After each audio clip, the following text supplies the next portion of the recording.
नानी के घर भूत। गर्मियों की छुट्टियां चल रही थी। कौशिक और टीना अपने मौसेरे भाई बहन लिली और मयूर के साथ ट्रेन से अपने ननिहाल बिलासपुर जा रहे थे। चारों बिलासपुर अपने नाना नानी के घर पहुँचे। नाना नानी का घर एक पुराना पुश्तैनी लंबा चौड़ा मकान था। मकान में बस नाना नानी रहते थे। उनके दोनों बेटे फौरन शिफ्ट हुए थे। चारों भाई बहन जाते ही नाना नानी को बिलक गए। अरे आ गए मेरे पिल्ले। अरे तुम्हारे आने से सुनसान मकान में रौनक आ गई। बेटा, हाथ मुंह धोकर फ्रेश हो जाओ। नानी ने तुम्हारे लिए गर्मा गर्म खाना बनाया है। मतलब आपने अभी तक कोई नौकर नहीं रखा? मम्मी समझा समझा के थक गई है आपको। इस पर नाना नानी किसी ने कोई जवाब नहीं दिया। हाथ मुंह धोकर सबने खाना खाया और फिर चारों अपने अपने कमरों में जाकर लेट गए। लेकिन लिली को नींद नहीं आ रही थी। वो पूरा मकान देखना चाहती थी। नींद भी नहीं आ रही। मकान घूमती हूँ, सब तो सो रहे हैं, डिस्टर्ब करने कोई नहीं आएगा। लिली बेडरूम से निकलकर चलने लगी तो नाना नानी के बेडरूम में खुसर खुसर सुनाई दी। लिली छिपकर बातें सुनने लगी। नहीं, बच्चों को नहीं बताना है, वो डर जाएंगे।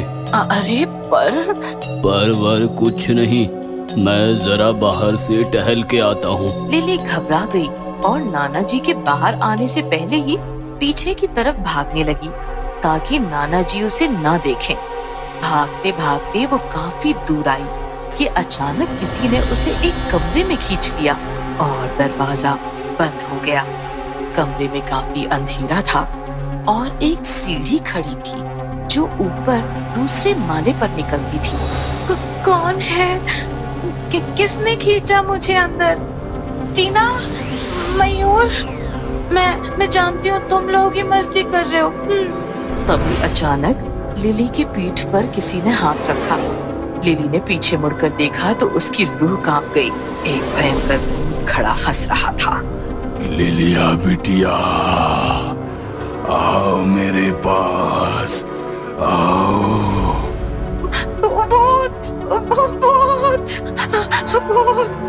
भूत लिली की तरफ बढ़ने लगा। लिली जोर से चिल्लाई और उसने दोनों आंखें बंद कर ली। Lily, what happened? तुम यहाँ क्या कर रही हो? लिली ने आंखें खोली तो सामने कौशिक, मयूर और टीना थे। लिली कौशिक को लिपटकर रोने लगी। कौशिक, यहाँ भयानक भूत है। लिली कम ऑन, भूत कुछ नहीं होता, तुम्हें जरूर कोई वहम हुआ होगा। तभी अचानक टीना जोर से चिल्लाई। क्या हुआ? टीना ने सीढ़ी की तरफ इशारा किया। सीढ़ी पर वही भूत बैठा था। भूत देखकर सबकी हालत खराब हो गई। बच्चों, पहचाना मुझे? मैं तुम्हारे साथ खेला करता था, तुम्हें झूला झुलाया करता था। देखो, वो वही है, वही है। आओ मेरे पास। बच्चे डर गए और चिल्लाने लगे। नानी, नानी। नानी का नाम सुनकर भूत गुस्सा हो गया और बच्चों की तरफ बढ़ने लगा। बच्चे दरवाजे के पास गए तो दरवाजा अपने आप बंद हो गया। खबरदार, नाना नानी को आवाज लगाई तो मैं तुम्हें कच्चा चबा जाऊंगा। कौन हो तुम? क्यों हमें परेशान कर रहे हो?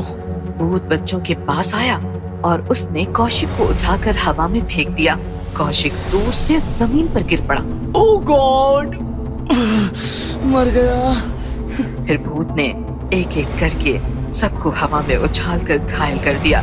चारों चीखने चिल्लाने लगे। भूत जोर जोर से हंसने लगा कि तभी अचानक सीढ़ी से नीचे उतरकर नाना नानी आए। नाना जी के हाथ में छड़ी थी। नाना नानी को देखकर बच्चों की जैसे जान वापस आ गई और भूत नाना जी की छड़ी देखकर डर गया। भूत भागता, उससे पहले ही नाना जी ने भूत को छड़ी से पीटना शुरू कर दिया। आ, आ, आ, आ, आ, मालिक मालिक माफ कर दो, माफ कर दो। नटवर मेरे बच्चों को सताता है। हाँ, ये ले। और मारो उसे, और मारो उसे। नाना जी ने भूत को बहुत पीटा और भूत घायल हो गया। चल भाग, दोबारा बच्चों को तंग किया तो याद रखना। हाँ। नाना जी के चंगुल से छूटते ही भूत रोते हुए गायब हो गया। बच्चों, तुम ठीक तो हो? हम ठीक है नानी, पर ये कौन था? नानी ने नाना जी की तरफ देखा। बताओ, अब तो बताना बनता है। पहले हमने तुम्हें नहीं बताया क्योंकि तुम डर जाते। वो भूत हमारे पुराने नौकर नटवर का है जो 20 साल पहले मर चुका है। क्या? ये नाम तो पहली बार सुन रहे हैं। हाँ, तब तुम सब बहुत छोटे थे। तब नटवर ही तुम्हारी देखभाल करता था, लेकिन एक दिन उसकी मौत हो गई और उस दिन के बाद हमने ठान ली कि हम दोबारा कोई नौकर नहीं रखेंगे। नटवर कैसे मरा ये बस हम दोनों को पता है। कैसे मरा था वो? एक रात की बात है, नटवर घर में चोरी करके भागने लगा। कुत्तों ने शोर मचाया और नाना जी जाग गए। नटवर नानी जी से डरता था, भाग न सका तो वापस घर के कमरे में आया। सीढ़ी से ऊपर भागने लगा, अचानक पैर फिसल कर गिर पड़ा और वो मर गया। तब से उसका भूत मकान में भटक रहा है। अच्छा हुआ नाना जी ने उसे सबक सिखाया। अब वो वापस तो नहीं आएगा ना? वापस जरूर आएगा, लेकिन तुम्हें परेशान नहीं करेगा। ये सुनकर बच्चे चिंतित हो गए, लेकिन नानी जी की छड़ी ने कमाल किया था।